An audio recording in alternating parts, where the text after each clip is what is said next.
you enjoyed your 5K. Your 5K run you did up here, Henry. You did a 5K recently? Shout out to Henry. Henry's a supporter of the More Love movement. He pledged some money to the program. We greatly appreciate all the pledgers and the donations and the support. We wouldn't be able to do what we do here, and we're actually going to be hiring a couple people here shortly. We're hiring an admin and an intern, and Wierman Media and the Two Brothers Duo and TRA Entertainment are going to be pumping out more and more content. So we greatly appreciate you, Henry, and we greatly appreciate all the support from everyone that we get. Your attention and your support is our oxygen. So, Dell, how are you doing this morning, brother? I'm doing good. My brother, Dell. I'm going to get the audio set up here so we can have the podcast for the radio or for the Spotify. How are we doing this morning, audience? You guys doing good? Thanks for being with us. Well, hello out there, everybody in Podcast Nation. This is the Recovery Atheist, and I am so, wait for it, happy that you are able to be with us this morning. Kind of a dreary, rainy Sunday to start, but I'm happy. Are you happy there, sir?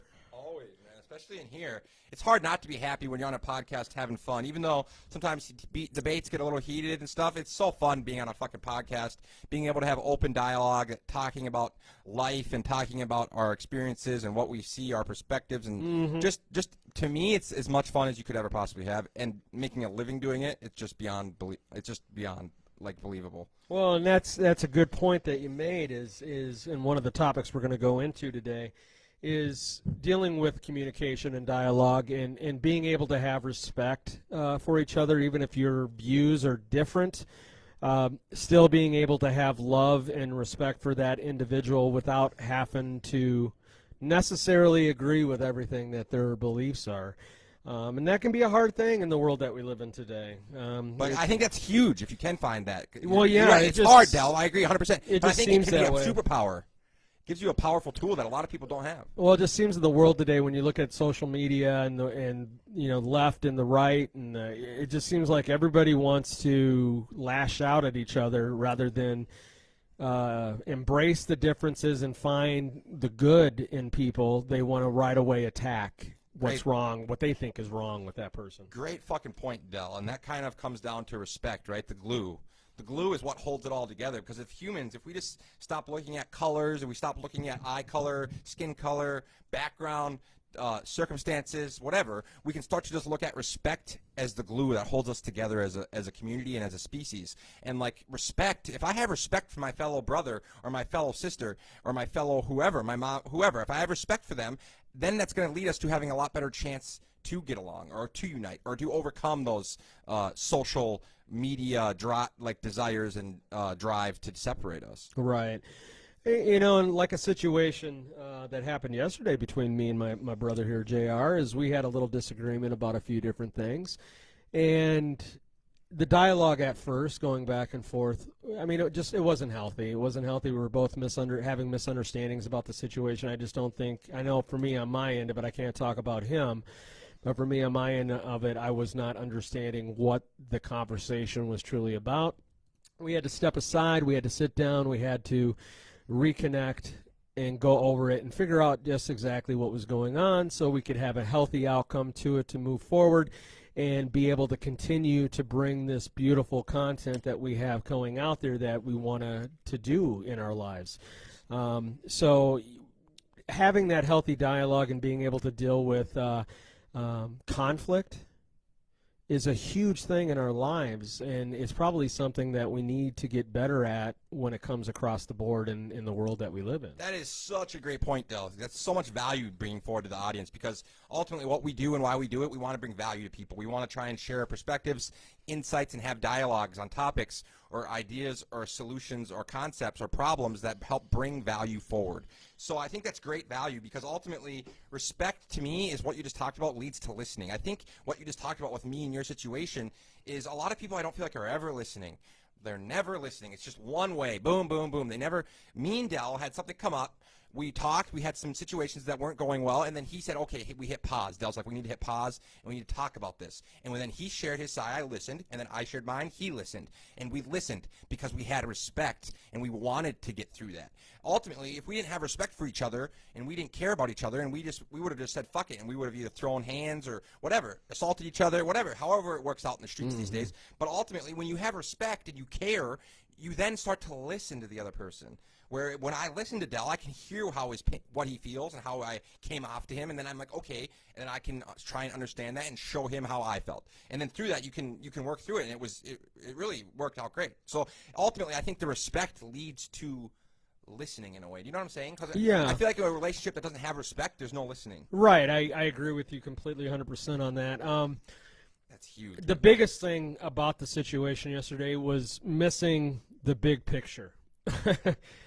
For me personally, again, talking about how I was feeling in my experience and reality in the situation, was I was making more out of a smaller situation than what it was, and it was going to do something of blowing up the bigger picture of what I'm trying to accomplish with the situation that we are here to do. And the more I thought about it, the more I'm like, no, I'm not going to walk out of here with that being the case. There is a bigger picture. There is bigger things going on with this situation than me.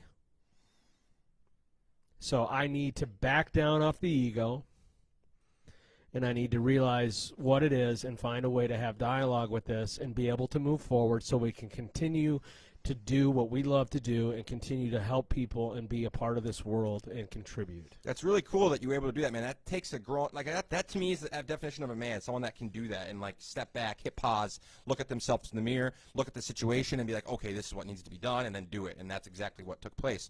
But I think that all comes back to respect and the fact that in such a short period, if you look at our relationship, it's cool because we've been so open, authentic, and vulnerable with each other that it leads to that. In a short period, you can instantly make connections that are intimate and powerful and deep if you're authentic, vulnerable, and real with people. And I think since we've met, Dell, that's a big part of how we've been able to do that is because we've been authentic, real, and vulnerable since the day one we've met. We've dived into deep, serious conversations. We've shared our perspectives. We've shared our stories. And through that, there's pretty much nothing that we couldn't talk about or nothing that we couldn't work through. Well, yesterday I think very easily you saw my vulnerability. Yeah, we all have it. You definitely You're not saw. the only one. You definitely saw my wall come down, my ego wall come down, and show some softer underbellies of who I am. We all have that as humans, folks. I'm not perfect. I am a human.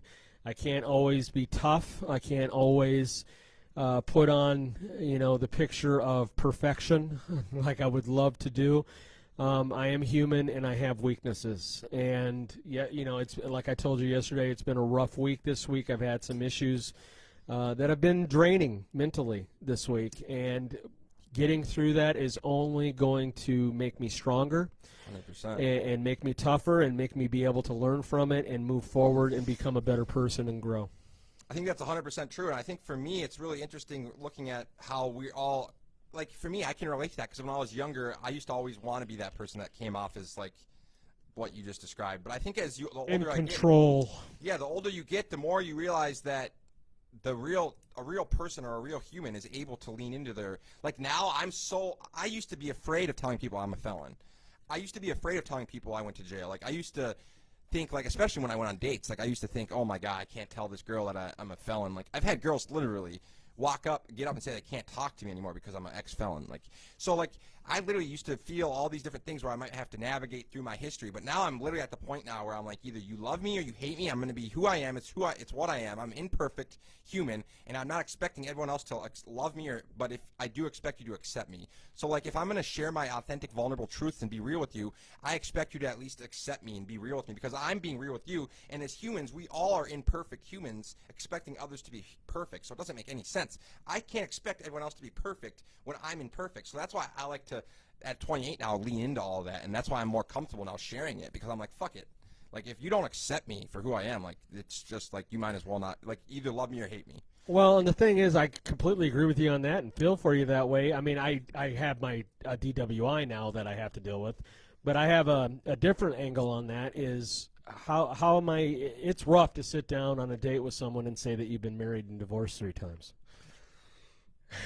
That's kind of like saying you struck out. Yeah, it's like, okay, Struck so out, you've no done pun it. intended. You've done relationships 3 times and Swing and miss. it hasn't worked. So what's going to be any different with you and me? So I mean, I completely understand where you're coming from on that. And I'll be honest with you, I don't want to be around someone who cannot be authentic about those issues or about those mistakes, about their life and their experiences, because then I can't relate to that person. When I see someone have struggles, it just reminds me that I am like them, I am no different than them, and it makes me feel like I'm okay because we all have struggles that we have to deal with every day. Without struggle, you can't have victory. 100%. 100%. You cannot have victories without struggle.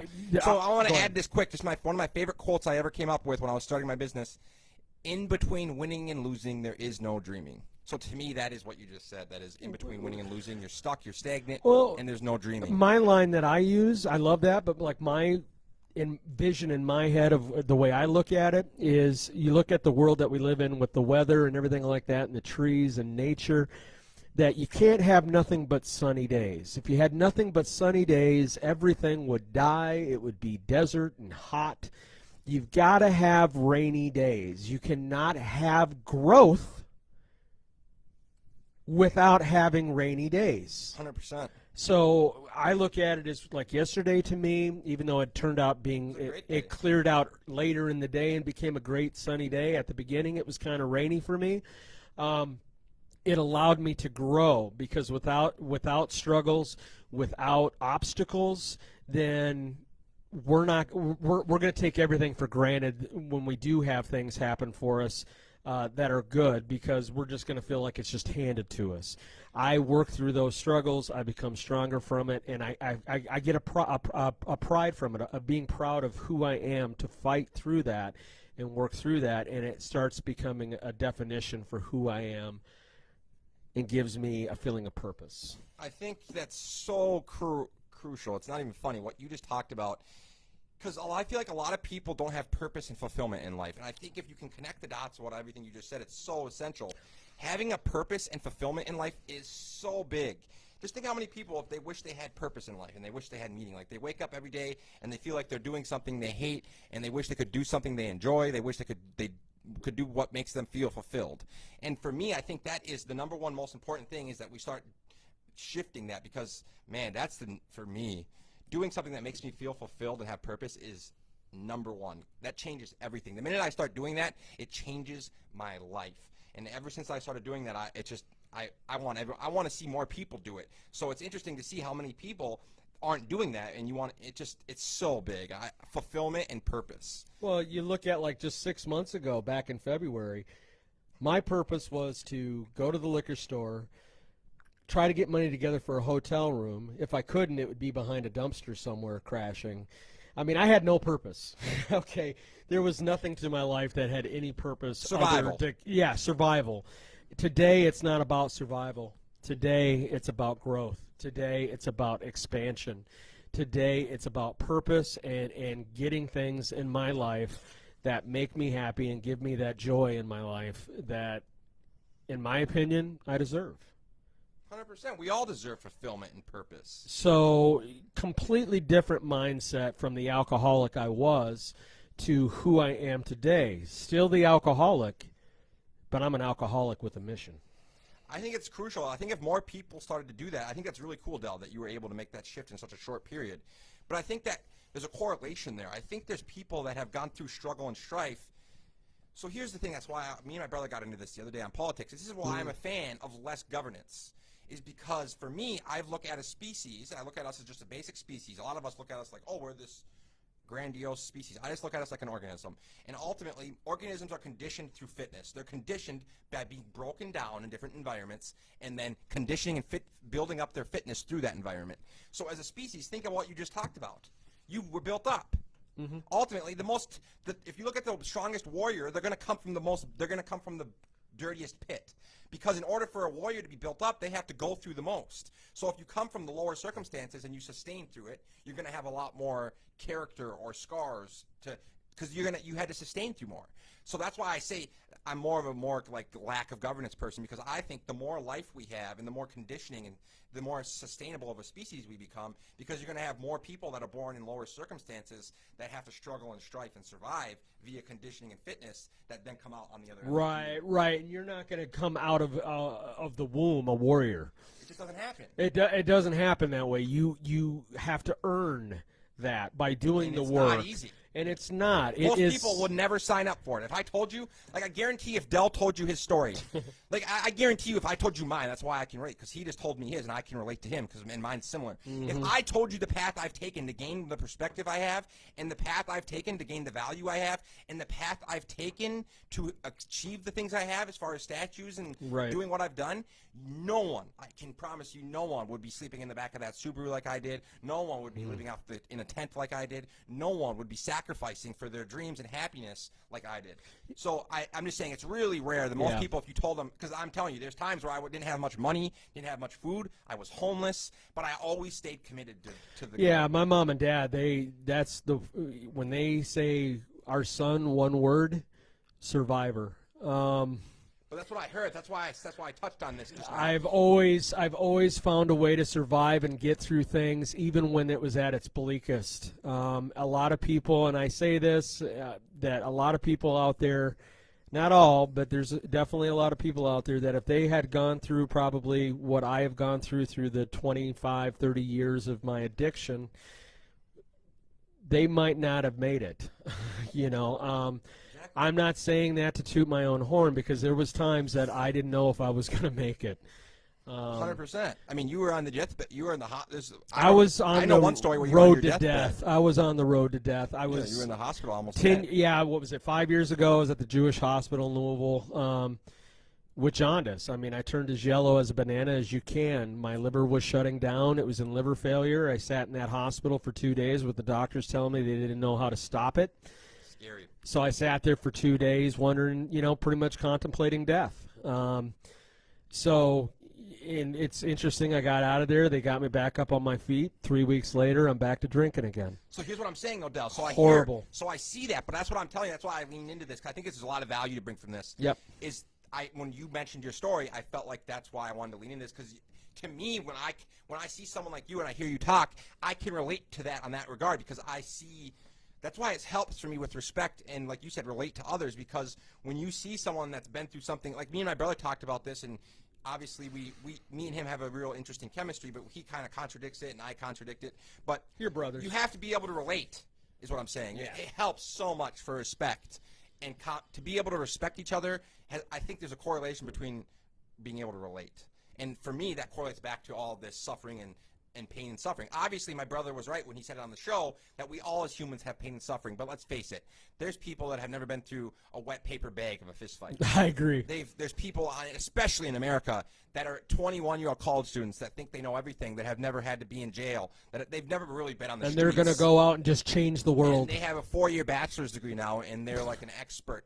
Like, I was literally at the hostel the other day, and I'm 28 years old, having been in jail, having been homeless I've lived in 9 states, I've been homeless in most of them, having whatever, had brain surgery, been a drug addict, you name it. Like, there's a lot of things I've been through, and I just find it interesting when you're talking to a 21-year-old from America who's literally never left Minnesota, and they're like, they have all the answers. And they talk about how, this is the greatest country in the world and everything like that, and they've never left their own hometown. I think there's a correlation between experiences and knowledge and insight and perspective. So the more someone has experienced different arenas, or the more someone has experienced different environments or done different things, that we should listen to them.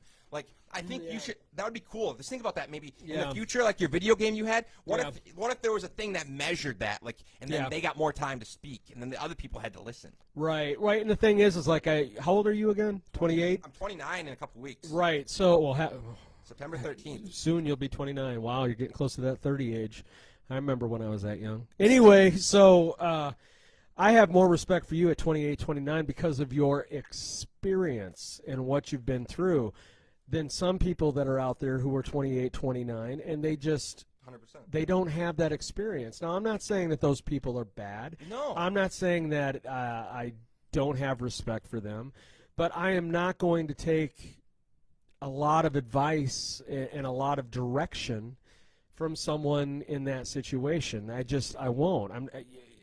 I'm looking for someone I can relate to, and I think that's human nature. 100%. That you're going to want to be around other people that have a story, as we talked about, everything's fictional. Everything's a fictional story, and whether or not we believe it or not is what gives it reality and perspective. Which is so true. So if I believe that story, that is going to be applied to my life to give me strength and support and a foundation with my own experiences. Totally, and I think yesterday we were looking at the Albert Einstein quotes, and one of them was that experience is knowledge, wasn't it? No, or something along those lines? Well, no, it's imagination is more important. Imagination is stronger than knowledge. That we can have as much knowledge as we want, as they call it self-knowledge or book smarts, whatever you want. You can, like when I was a counselor and I came out of school, and I would be with all these new counselors coming out of school that never had an addiction issue, which I agree with your brother on this. You don't have to have an addiction to be a good counselor. And it's, what is it? You do have it here. So it says, pure logical thinking cannot yield us any knowledge of the empirical world. All knowledge of reality starts from experience and ends in it. That's a good quote from Albert.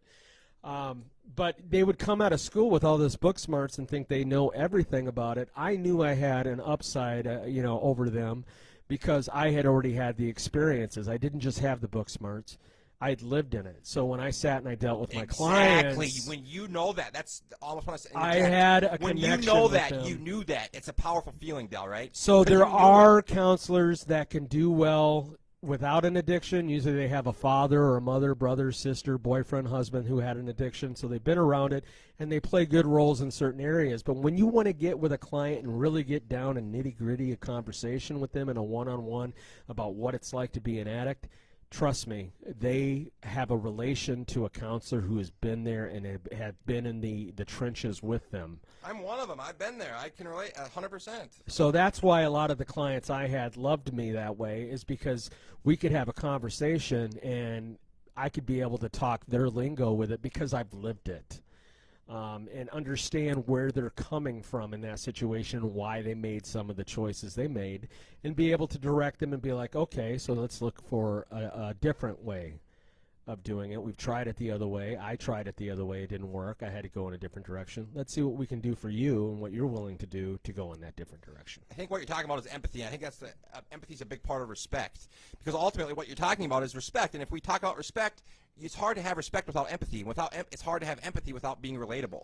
If you can't relate to someone and have empathy for someone, it makes it hard to respect them or have relatable interactions. So for me, the thing I think about all the time with all this is someone that has more pain and suffering. Here's my correlation. The more pain and suffering I have, the higher my likelihood to be able to be empathetic with others. Because the more XYZ events I've been through, and the more different situations I've tasted and had, the more people I'm going to be able to then on an empathetic level and a relatable level be able to connect on an intimate level with, because I've been through more of these extreme events. So if you have more of those events, like Albert says, learn through experiences, empiricism, then you then are able to relate and be empathetic more with others and connect with more. Yeah, I think he was a smart individual. Just a little bit. Just a little bit. That's why I try and look at a lot of my quotes when I'm trying to use because a lot of my stuff I connect the dots on, and I use him to paint the picture. Because well, I can't wait. I got a poster on the way with Albert sticking his tongue out, and it's the imagination quote.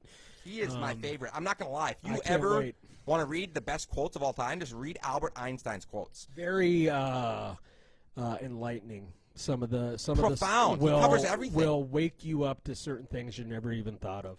Yeah, it's remarkable. It's absolutely remarkable. I want to take a look at. I need one of those too. We need one of those in the office. We need something from Albert in the office. Yeah, I agree. Something in here with a quote from him, but I don't know. It's so going in a little different direction with this. We understand about the respect and how we got to have it. Now it's how do we deal with situations where we end up running into people that their idea of respect is different. And they don't fall under your lines, your rules, your values of what that respect is and how it plays a role in your life. And we talked about this a little bit before we got started, is, if it's someone like that, I can be acquaintances with them and be cordial and be polite and be friendly and respectful, but most likely it's not going to be someone who's going to play a role in my life intimately. It's going to be someone that I know. You just hit it on the head, Del. Intimate. And I might, every once in a while, like I can go to an AA meeting and it's someone is speaking that I really don't care for because they're just their way of life is not what I agree with, or their respect level is not there for that, where they just have different values. But they will say something that is exactly what I needed to hear for that night and give me insight. So I can take that from them and be able to use it, but it doesn't mean I have to have an intimate relationship. You hear it all the time with people is, make friends, make friends, make friends. And I agree, you're going to make friends. But not everybody is going to like me. Not everyone is going to have respect for me. So in those situations, instead of getting upset and trying harder to make them like me, what I realize is that there's no way to do with that, to get them to do that. I respect them when I see them and I'm cordial, but I look for the people that I can relate to, that I can have intimacy and authenticity with, and be able to have that respect with. So it's okay if someone doesn't like you. It's okay if someone is, I like to call them haters. The way I look at it is I have haters. And the way I go with it is usually haters from when I look at the situation, it's because I have something that they're looking to have or want or desire, and instead of asking or instead of going to someone to get that they need, they cut that person down. It's in my opinion, it's insecurity. 100%. It's a low self-esteem that way. Instead of cutting me down, why don't you come to me and we can talk about it, and if you want this, if you see something that you're wanting, let me show it to you. Just like with this podcasting, I wanted it. So how am I going to do that? Well, JR brought me on in here and showed me.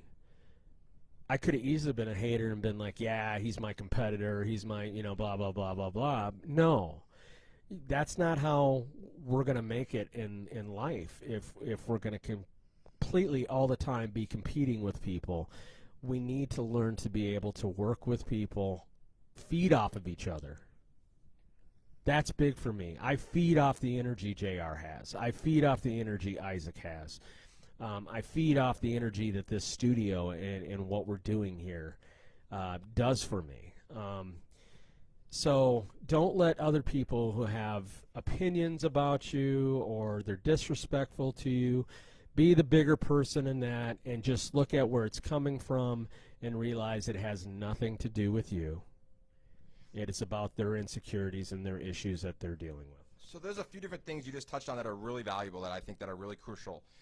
That was really great points, Del. Is number one, connected community over ego and competition. Me and my brother used to talk about this. It's so crucial what you just talked about, Del. Is a community that's less focused on ego. America drives division, and they drive ego. They want competition, ego, competition, ego, competition. That pushes us apart. Like, you can still be competitive and not be egotistical. Right. Like, they all egotistically want to destroy everyone else and have all the money and be at the top with the trophy, shining, looking down at everyone else like they're the best, like they're Godzilla that just tore everyone's Number building one, down. baby. That's like so American. I think that's the issue. I think that's a big topic, and I think we can lean into that in the future, is connected community and collaboration over ego and competition. And the other thing you touched on was intimate space and sharing intimate space. Like, I think it's such a great topic, and you did a great job of talking about that. I think who we share our intimate space with is crucial.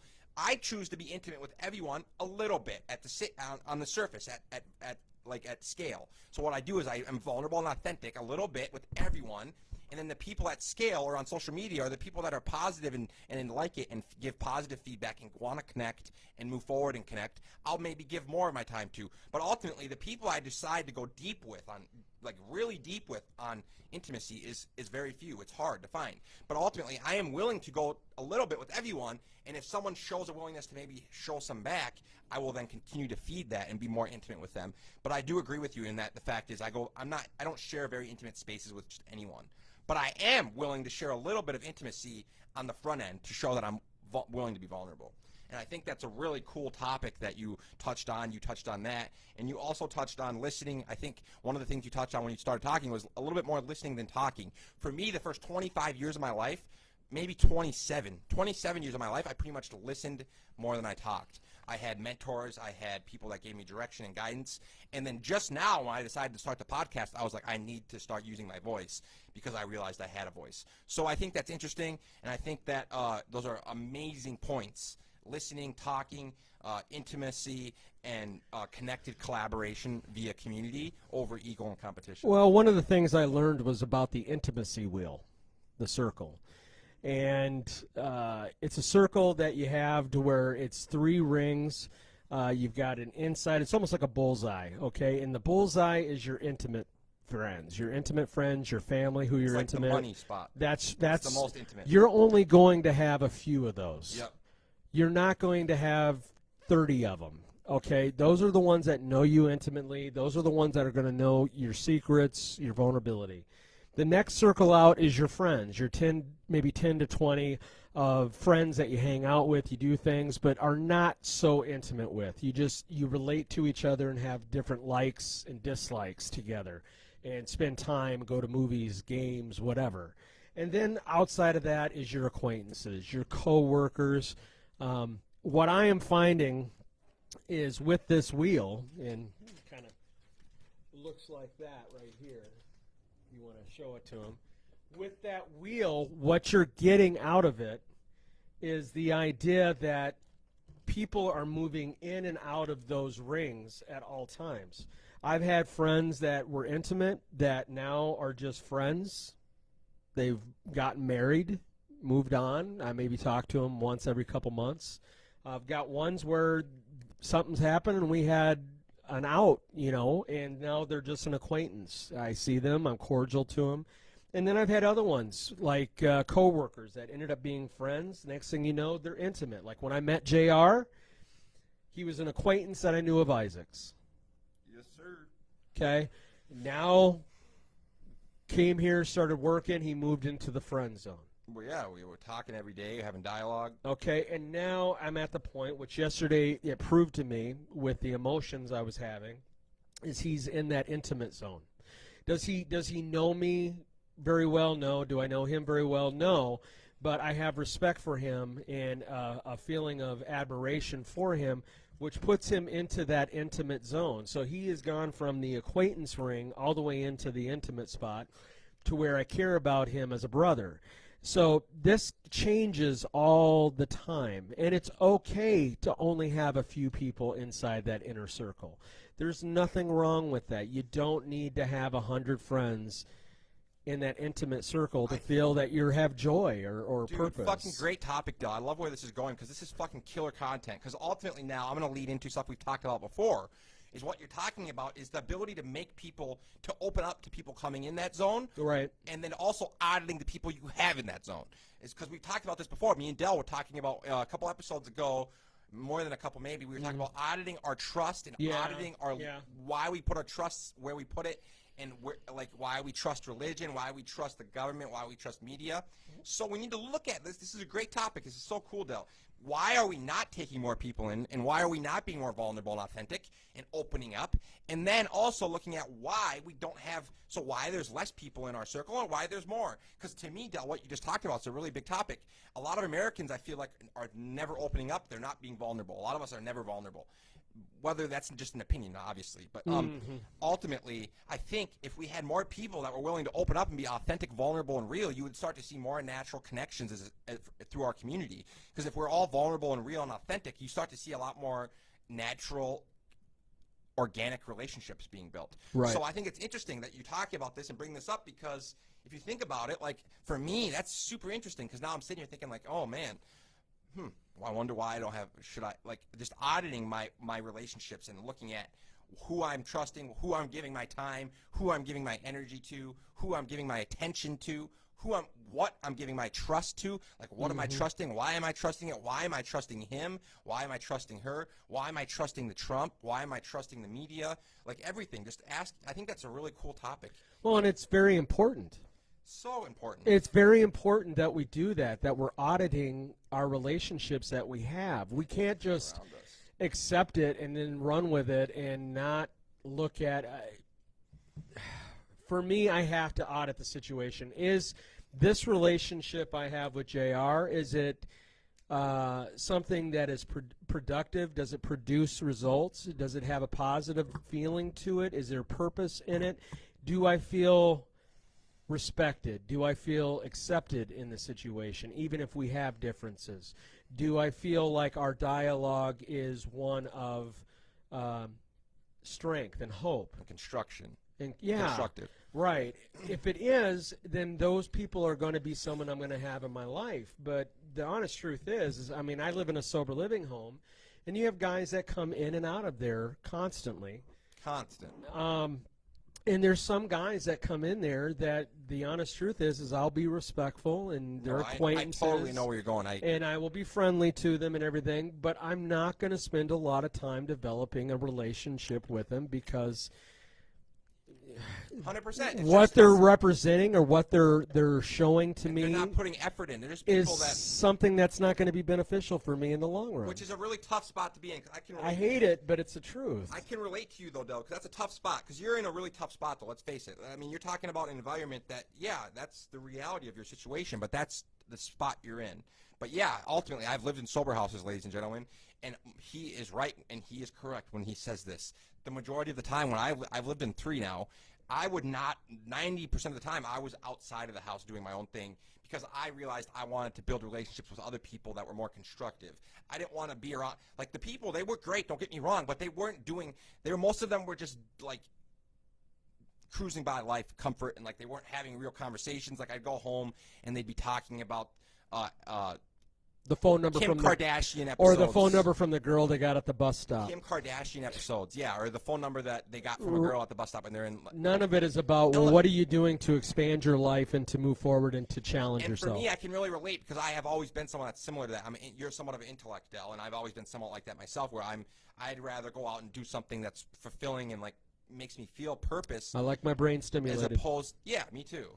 And for me, if I'm not doing drugs and alcohol, which helps a lot of people. Then I need a stimulation of something else. You have to try and else. find something that is stimulating and like Correct. exciting. And for me, that's exactly why this helps, and it's exactly why connecting with people helps. But I can totally relate because when I lived in a sober house, dude, it was the interesting dynamics because like you're supposed to connect with the people, but then 90% of the people they're just like these immature punks that don't give a fuck. It's like, how am I supposed to try and connect with someone that doesn't give a fuck about themselves or to give a fuck about me? Like, it's really difficult dynamics. So I can understand where you are. So I understand that can be tricky. I think that's normal, though. I think that you just have to get It is. It's normal, but like I come home, like I do this, I go to my real job, as I call it, and then I come here, the job I want to have full-time, that I'm building on. But I go home, and a lot of times what I do for my life is I research podcasts, I do editing and put stuff up onto the podcast channel.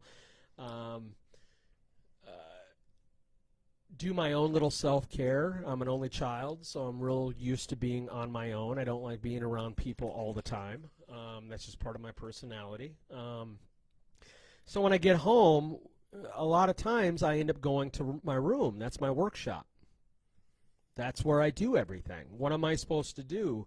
Bring everything out of my room, all my monitors and my laptop and all my sound equipment and everything like that, and bring it down to the living room where people are watching TV and talking at the top of their voice? But I do want to relate to you quick. I'm going to bring value because I think this is something that we are both a lot alike on, and I think I can give you a perspective. Yeah.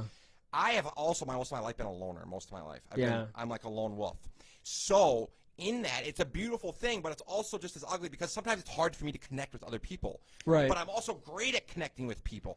It's really interesting. Like, I'm incredibly great at connecting with people when I meet them, and I'm very personable, but then it's hard for me to get deep with them, like you're talking about kind of. I'd rather spend most of my time alone being an intellect in solitude because I'm comfortable and content, and I have self-confidence, and I'm comfortable alone, and it's a beautiful thing at the same time. But then at the same time, I struggle with trying to make real intimate, deep relationships. Right. So I can relate. I do to you. too. I can relate to you in that. I do too. I haven't necessarily had a lot of healthy, intimate relationships that way, but at the same time, I don't think I've been sober enough to even try to develop one. But no, my mom says it all the time. I can be in an elevator and make a friend. Exactly. I go to Twins games by myself, and by the end of it, I've got 6, 7 people in the stands with me, and we're all having a good time, and I've made friends, gotten phone numbers, hanging out, Facebook page, whatever. I'm exact same way. So I have no problem with connection with people. It's not like I'm isolating. It's Yeah, and I think it's right, though. I think what you're talking about. I connect just fine. I think what we're talking about, though, is crucial, Bill. I think what we're talking about, and I agree with you, I think we shouldn't just let anyone in our intimate zone. For me, that's how I am. I don't just choose to let anyone in my intimate zone. Right. Like, that's a special space. Like, I'm not just going to let anyone and everyone be a close, intimate friend of mine. Like, I, on the surface, will be a good friend to you. Like, I'll be respectful and kind when I'm passing by you or we're having interactions, but I'm not going to, like, just let anyone and everyone in my intimate circle. I think that's a great point. I think that's a really interesting point that, I wasn't thinking about that. And again, it comes down to experience. From my experience, if I let too many people into the intimate situation of my life, I get burnt. It's just the truth of it. You know, if I'm not doing auditing and seeing people for who they are and what they are, I'll let too many people in, and I've been taken advantage of in the past. Now, it can go badly the other direction because of that, and I shut everybody out so I don't get hurt. I don't think I'm doing that. No, obviously not. What I'm doing is just looking at the entire situation and making sure that my team, the people that are around me, are supportive, they're positive, they're honest, they're authentic, they're truthful, and they're pushing toward having a life of joy and happiness, and not one of just utter destruction or a feeling of just spinning tires and not doing anything. So fucking big, Del. You're talking about God, this shit's so big, though, really. I mean, people don't think, they think, oh, you're always so energetic and crazy and passionate. But, like, this is big. I should be going all crazy right now because what we're talking about is who we surround ourselves with. Let's face it, that is huge. Mm-hmm. Huge. Especially in recovery. And especially in life. Most people are so... They're so discontent. I have a friend of mine that's a great friend. Don't get me wrong. I won't name his name. He's a great friend. But he's so uncomfortable being alone that he has to have these friends and he has to have this girlfriend so that he feels like he's normal or like everyone else. And they're all doing elementary bullshit, like college shit. And they're like, dude, come on. I'm just saying, a lot of people feel like they have to have friends or certain people in their lives just because they're not comfortable being alone and doing their own thing. And for me, I think that's one of my best gifts is I'm content and comfortable alone, and I can pursue my passions and my dreams and make happiness the focus, and I'm not concerned about what everyone else thinks or says I should have these friends or says I should have those friends because that makes me fit in. Shoulda, coulda, wouldas, right? Shoulda, No, coulda, wouldas. the thing is I'm just going to put this myth, off the table. There's a lot of people that say that people who are loners that sit in their rooms and do things on their own, that they're not passionate. I will guarantee you we are some of the most passionate people you will ever find. We are people that sit in our rooms and read books. We study. We learn. We educate ourselves. We do everything and anything we can because we have a passion for whatever it is that we're studying. And if you get us in, I guarantee you, if you talk to us and you get us on one of our subjects that we have a passion about, you'll have no problem having a conversation for a long time with us. We are not isolators. We are not people that are just shutting down. We just have a passion. We have a interest that a lot of it's self.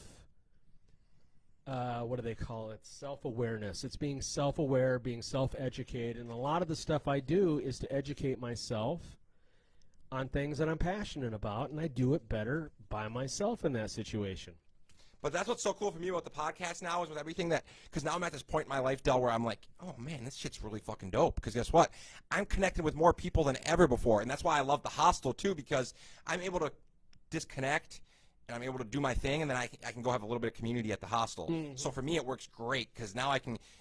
Most of the time, you're right. Most people there, they're kind of like superficial, and I might not want to have deep conversations with them. But I enjoy the ability to have a little bit of community outside of work.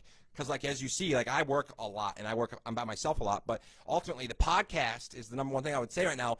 You can reach millions. You can reach millions of people. Well, and this is where I want to say a shout out to everybody. Shout out. okay, 20%, a little over 20% of my audience is coming out of Europe. So there you go. Look at that. It's amazing. So I just want to give out some shout-outs. I want to give out a shout-out to my Irish brethren and sisters in Ireland, my Irish folk. That's who I am. I'm Irish. Those people in Dublin that are listening to me, I love you. I continue to listen. Please contact me when you can. Love it that you're listening. People in Switzerland, France, Poland.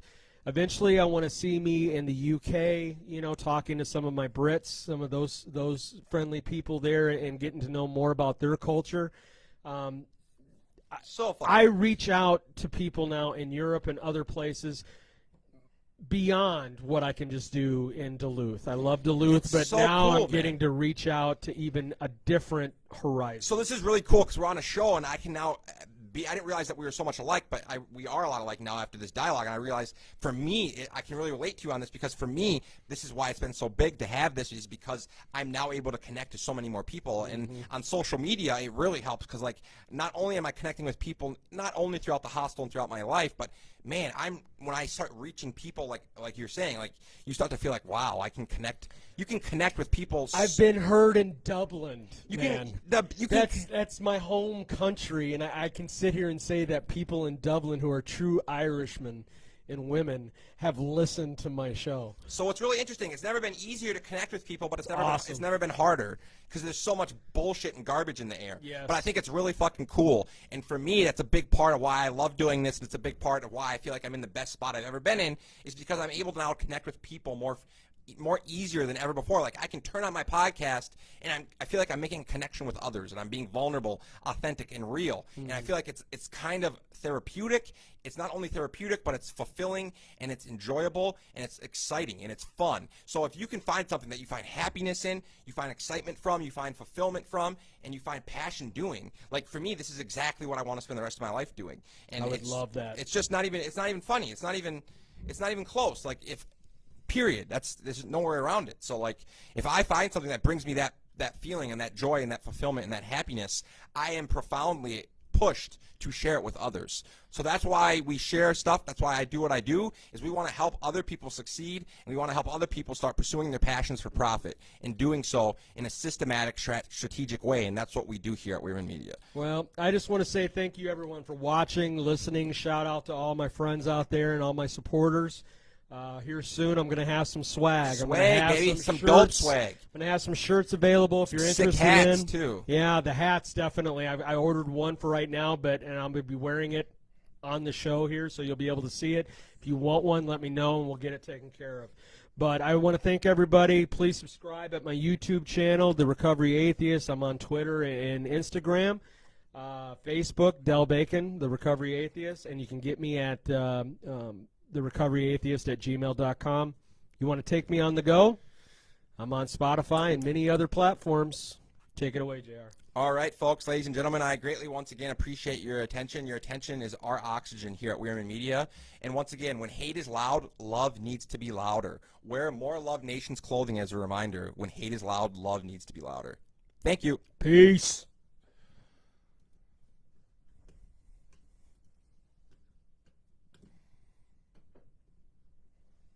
Boom, baby.